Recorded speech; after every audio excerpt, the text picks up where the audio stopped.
A questão, Renata, é que na história toda, todos os citados que foram mostrados aqui e tal, na prática não tem mocinho na história, não é? Não dá para apontar e falar, não, estão sendo injustos com esse ou aquele. Não tem mocinho na história. Família Tricolor, voltamos aí mais um Reagindo. Créditos de direitos autorais na descrição do vídeo.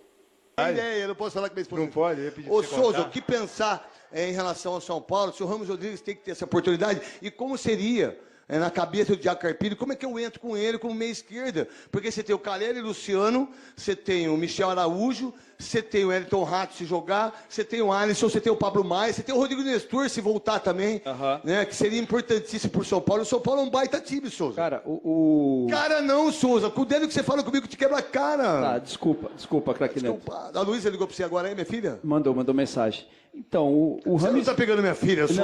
Não, tô não, pô. Jura, Souza? Juro, Fica claro. de pé pra eu ver se você tá mentindo. Deixa eu ver os dedos. Tira o tênis pra não ver se tá fazendo Não, figa. não dá Tá não. pegando minha filha, Não, Souza? tô não. Você tem filha? Não, eu Os tenho... dedos do seu pé tá cruzado? Tá não. Não Faz consigo. assim com as mãos. Tá não, pô. Juro. Não. Verdade, Souza? Verdade. Mas se pegar, você seria um genro maravilhoso. Obrigado, meu irmão. Então, eu até entendo o torcedor são paulino, né, em essa pressa para poder que o Rames volte a ser titular, Desculpa, Souza, não dá pra parar, né, Latino, Sidão, vagabundo, desgrenhento. Uma salva de palma pra gerente do Teatro Itália, Band, o Lemão que tá lá. Cadê os doces pra mim, irmão? Ô, Luiz, cadê os doces que você traz pra mim da cidade? Lá esqueci a cidade. Ô, Souza, Então, ô, Veloso, aquele gol foi frango ou falhou ou era bola O Everton dispensável? falou, né? O gol contra o São Paulo, que o Alisson dá uma chapada de fora da área. Vai no meio do gol. É, vai do lado dele, é uma bola que ele pega, dá tempo de reação, ele passou no raio de ação dele, ele vacilou. Aliás, ele vacilou nessa bola por dentro também, que ele deu ali no Richard Rios, que não dominou e originou ali o gol do São Paulo. Souza, voltando pra você. Então, eu até entendo que o torcedor pede a entrada do Rames, ele vem vivendo em 2 jogos aí o melhor momento dele no São Paulo, e o São Paulo precisando de um jogador de criação, mas eu vou sempre bater na tecla que você precisa valorizar os jogadores que estavam antes, né? Estavam jogando muito bem. O próprio Rato, o Nestor, o Luciano. Aos poucos o Rames agora está fazendo por onde Rato é jogar. bom de bola, hein? Mas ele joga mais, hein? O Ramos Rodrigues é melhor com uma perna só do que os outros com as duas. Mas... Então ele tem que ser titular do time Mas do ele São precisa Paulo. jogar, né? Ele tem que jogar, ele faz a diferença. É que nem que eu não falei nada aí com relação ao Você Flaco falou Lopes. que você não pode falar, minha vida. Não, mas era o Flaco Lopes. O Flaco Lopes tem 7 gols. Ele quer pra ser... Mas número não é importante. Não, mas- Eu dei não. os números agora do Antônio Oliveira, você falou que não vale nada. Não, mas isso é uma outra coisa. Esse é uma coisa mais simbólica, assim, coisa mais engraçada. Agora, o Flaco Lopes já marcou 7 gols. Para a seleção da Argentina, é mais fácil o Nelson Ned ressuscitar Quem? do que o Nelson Ned. O cantor dos maiores cantores do mundo? Ele cantava bem. Olha que imagem bonita essa aí, o Latino que tá aí. Não vai chegar lá. Ô, Robson, desculpa, Robson. Robson, deixa essa imagem aí. Essa imagem é bonita do teatro, do palco. Quantas vezes a gente ia num teatro, no cinema, né? Denunciados pelos xingamentos, pelas confusões do Choque Rei. Olha só, então, essa denúncia ela está no TJD, ou seja, é na questão do estadual, não tem nada a ver com Brasileirão, Copa do Brasil, competições nacionais. Olha só, Caleri, Rafinha, Wellington Rato e o auxiliar técnico Stefano Neto, uma pena prevista de 1 a 6 partidas fora. O presidente Júlio Casares e o diretor adjunto Fernando Bracali Ambrogi podem pegar de 15 a 180 dias. Enquadrado em 2 artigos, o diretor Carlos Belmonte pode pegar até 270 dias de suspensão no total, além de multa de 100 a 100 mil reais. Sgarbi, vai lá. Eu quero saber se o Matheus Candançã e a Daiane vão pegar uma punição também, né? Uma geladeira? É, uma geladeira pelo que fizeram. Boa. Porque é muito fácil punir os atletas tal, que reclamaram ali no final. E não punir o árbitro que errou na partida, no meu ponto de vista. A Daiane, que também errou na partida mais uma vez contra o São Paulo, no meu ponto de vista. Pra mim, assim, eu concordo com o que o Ronaldo falou ontem. Não tem ninguém certo nessa história. O clima está muito inflamado no clássico São Paulo-Palmeiras. Isso reflete nas ruas, nos torcedores. Isso eu concordo completamente. Nas redes sociais? Nas redes sociais, todo mundo. Porque aí vira uma guerra, cara. Vira uma briga generalizada entre São Paulino e palmeirense. Não é certo. A reclamação dos jogadores, os jogadores mesmo os que não jogaram no jogo, eles têm acesso aos vestiários, ao túnel lá. e eles foram reclamar com o juiz. Para mim, não tem que ter punição dessa forma de 6 jogos para os jogadores. Não foi algo grave que eles fizeram, foi uma reclamação normal. E o árbitro também, informação, tá? O árbitro respondeu os jogadores de uma forma que fez inflamar mais ali. O árbitro, a comissão de arbitragem, alguém ali respondeu o jogador de uma forma bem grotesca que fez inflamar ainda mais o ambiente ali com os jogadores. Isso me falaram. Então, para mim tem essa questão. O Belmonte é outro ponto. Se o Palmeiras, se a justiça resolver ir firme nessa questão de o português de tatatã, aí existe uma punição tal, que o próprio Belmonte sabe que ele errou. Se perguntar para ele agora, ele vai saber que ele errou na frase que ele falou tal. Ele não se manifestou ainda, Não se manifestou, mas se E alguém nem perguntar vai para se ele... manifestar, na minha será, opinião. hein? Vai deixar que o jurídico cuide Eu disso. acho É o também, que eu eu acho. imagino que vai acontecer. Agora, Dedê, você viu aqui essas penas, essas possíveis punições. Isso não quer dizer que eles serão punidos, não é? A gente está deixando aqui fixado para que todo mundo veja. E aí eu pergunto para você, é justo, é injusto? Tem que punir, não tem que punir? Qual é o seu pensamento sobre isso? Eu acho que o único que vai ser punido aí é o Belmonte. Eu acho que Júlio Casari e também os jogadores não serão punidos. Uma cesta básica, de repente? Eu acho que é o... O auxiliar também fez o que auxiliar? O auxiliar não fez nada, o Stefano Neto. Não, é que ele estava lá com os jogadores. Eu acho Ele tava pela fala do Belmonte, que para mim é o ponto mais grave de tudo isso que aconteceu, eu acho que é o único que vai ser punido. O restante dos envolvidos, presidentes, diretor, os jogadores principalmente, eu acho que essas pessoas não serão punidas. Agora o Belmonte eu acho que vai ser punido. Agora tem um outro detalhe, que seja igual para todos. Isso aí. Que seja igual para todos. Se houver uma punição pro Belmonte, especificamente, que seja para todos daqui para frente. Porque não é a primeira vez que a gente vê diretores, jogadores... membros ali de comissão técnica, envolvidos nesse tipo de situação. É que essa situação entre São Paulo e Palmeiras, justamente por causa dessas imagens que a gente vem mostrando desde a semana passada, e que eu falei aqui, que cita ainda mais a violência e tudo mais, e até vi a declaração, a entrevista da Leila, e ela fala também sobre isso, de aflorar ainda mais a violência dentro do futebol, se houver punição para encerrar, que seja para todos. Porque não vai ser a primeira nem a última vez que isso vai acontecer, Que sirva de infelizmente. exemplo, né? É isso aí. Que sirva de exemplo. Para não ter essas coisas dentro do túnel. Porque ali acabou o jogo, vai embora. Agora, o cara que ainda tem disposição para brigar ali no túnel é sinal que não deixou nada no campo. Não é? Eu sei lá, vocês podem falar melhor sobre isso. Você e o Denilson. Eu entendo. Mas é que, às vezes, você pode ter deixado tudo no campo e ficar bravo porque isso não quando eu funciona. falo, resolve, por exemplo, né? assim, o Ronaldo falou aí, não deixou lá no campo, porque tem a adrenalina e às vezes eu entendo a revolta dos jogadores por uma falta que não deu, um cartão, enfim, ou um pênalti que deveria ter marcado ou não, tem uma adrenalina, como jogador calmo, o cara xinga e tal. Se tivesse o VAR na minha época, eu fui expulso 13 vezes.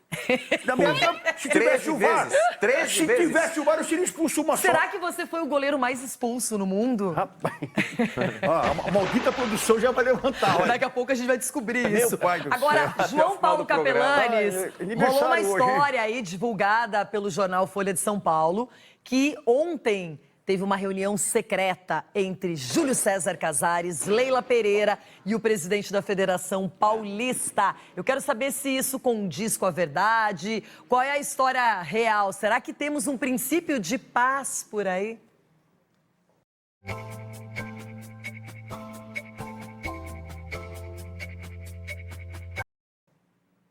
Ô, Renata, essa informação ela está mais do que correta e é exatamente isso. Conversei com 2 pessoas envolvidas na Federação Paulista de Futebol. Ontem no programa a gente falou muito sobre isso, né, Rê? Que a coisa virou fio. Discussão, rivalidade e tal, outra, né, coisa que dá para ser evitado, mas às vezes acontece, porque futebol é paixão, é emoção, isso aí acontece. Mas a federação foi bem, porque ela diagnosticou que, de fato, a parada virou o fio. O presidente do São Paulo não ia dar o braço a torcer, a do Palmeiras também a mesma coisa. Foi para o extracampo. E a gente sabe que a tendência, São Paulo avançando a próxima fase, os 2 times podem vir a se enfrentar numa semifinal, numa final de Campeonato Paulista, tudo isso é possível. Então, para evitar qualquer tipo de problema, que nós tivemos recentemente um problema de uma garrafada no ônibus do Palmeiras, na Supercopa do Rei lá em BH, e tivemos essa confusão um pouco mais forte nesse último final de semana, o presidente Reinaldo Carneiro Bastos pegou na mão do presidente do São Paulo, da presidente do Palmeiras, sentem aqui, vamos trocar uma ideia. Pessoal, chega, o negócio está virando fio.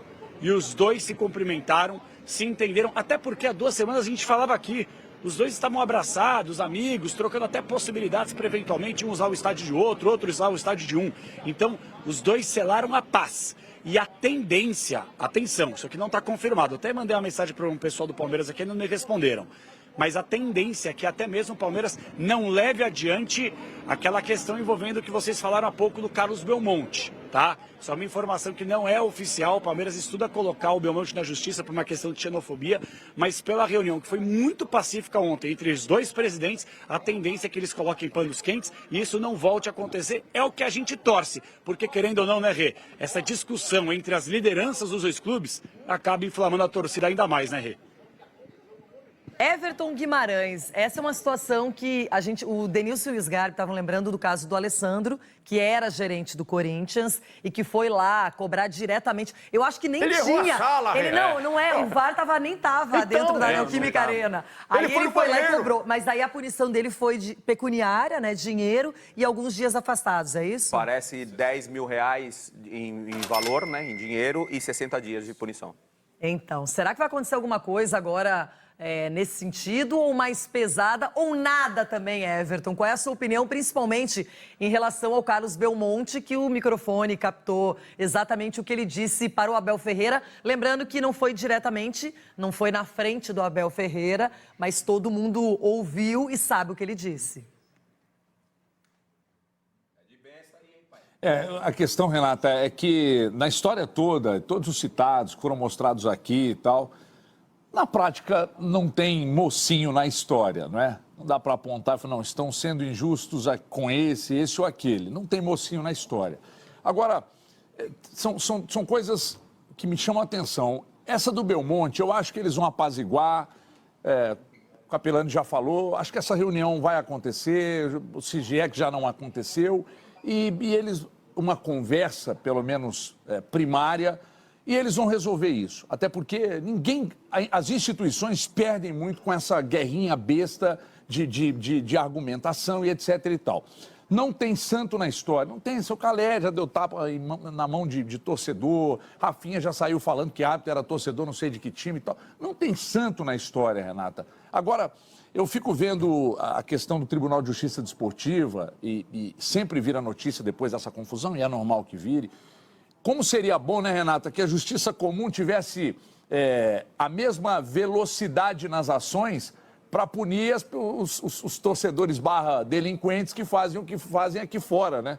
Porque o Tribunal de Justiça é rápido nas ações e, lamentavelmente, a Justiça Comum não tem a mesma velocidade, a mesma agilidade quando as coisas envolvem pedradas em ônibus, ataque de bomba em ônibus, terrorismo contra times de futebol. É lamentável. Olha o Everton, foi bem, hein? Ele foi bem. Você gostou da opinião dele? Ele foi bem porque vamos para 15 dias, 16 dias sobre o atentado no ônibus do Fortaleza, por aí, 15, por aí. E até hoje, pelo menos até esse horário, eu não vi nenhuma... Fortaleza já jogou pela Copa do Brasil, não vi nenhuma notícia inclusive. de que prenderam alguém, de que pegaram alguém, não vi nada. Então, o Everton foi bem no comentário dele. O que me impressiona nessa questão é que a gente não sabe exatamente como que a polícia trabalha, a justiça fica esperando, não é? Para ver se vem alguma denúncia, se vem algum material já mais específico. Mas é impressionante como todo mundo sabe qual é a sede de uma organizada, qual o lugar que elas trabalham, como elas se movem e pouca coisa acontece. Parece que as pessoas ficam esperando que isso seja esquecido até que o próximo episódio venha à tona. Aí a gente fala, mas por que não aconteceu nada naquele episódio do Fortaleza, naquele do Bahia com Danilo Fernandes, naquele do Inter, onde foi jogada uma pedra por um torcedor contra o ônibus do Grêmio? Então, as pessoas parecem que elas só esperam que aconteça o próximo para relembrarem e as punições não aparecem. Exatamente. O Ulisses, até parafrasear o Ulisses Costa, ele fala sempre muito isso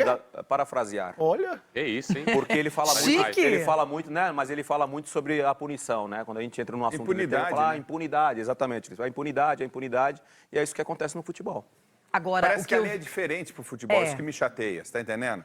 Parece que o delito cometido por um torcedor, ele é ameno em relação à lei existente no país. E não tem nada a ver uma coisa com a outra. Isso que eu acho muito estranho isso aí, né? E se você fala em torcida organizada, o maior clube do mundo não tem torcida organizada. Então é isso aí, galera. É uma semana bastante polêmica. Parece que o jogo de São Paulo e Palmeiras ainda não acabou.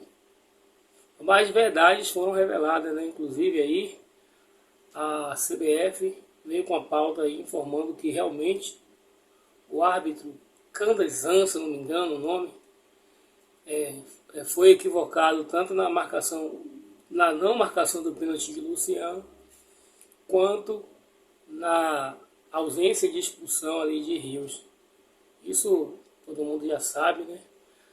Certo, fato que teve controvérsia no lance de Luciano, mas a expulsão todo mundo aí que avaliou 100% concordaram.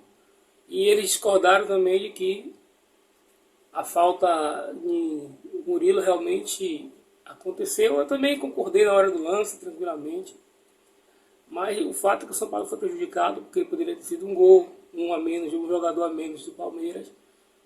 E o São Paulo com certeza ganharia aquele jogo. Mas enfim, né? O que não pode acontecer agora é uma possível final ou 4 de finais entre esses dois times. O São Paulo tem que entrar com os pés no chão nesse último jogo e ganhar do Ituano de qualquer jeito. Não pode contar com a sorte. Não era para o São Paulo estar passando por isso, mas infelizmente isso aconteceu, né? Agora é ir para cima e recuperar. E esperar o Palmeiras no futuro mata-mata aí, esse problema vai continuar. A CBF, a Federação Paulista juntou aí o Edinaldo, se não me engano, juntou o Casares e a Leila aí para um tratado de paz. Claro, né, que ninguém sabe se de fato vai acontecer. Desculpando aí, galera, essa zoada desse tem um grilo maldito aqui. Deve ser palmeirense que tá enchendo o saco. Durante a semana chegou aí o jogador André Rios. São Paulo busca um lateral, mas não conseguiu fechar. Tentou negociação com o Rubens, com o Marlon. E vamos aguardar o que vai acontecer, beleza? Um forte abraço, galera tricolor. Comente aí o que é que vocês acharam da visão aí dos repórteres. Créditos, direitos autorais na descrição do vídeo. Um forte abraço e até a próxima.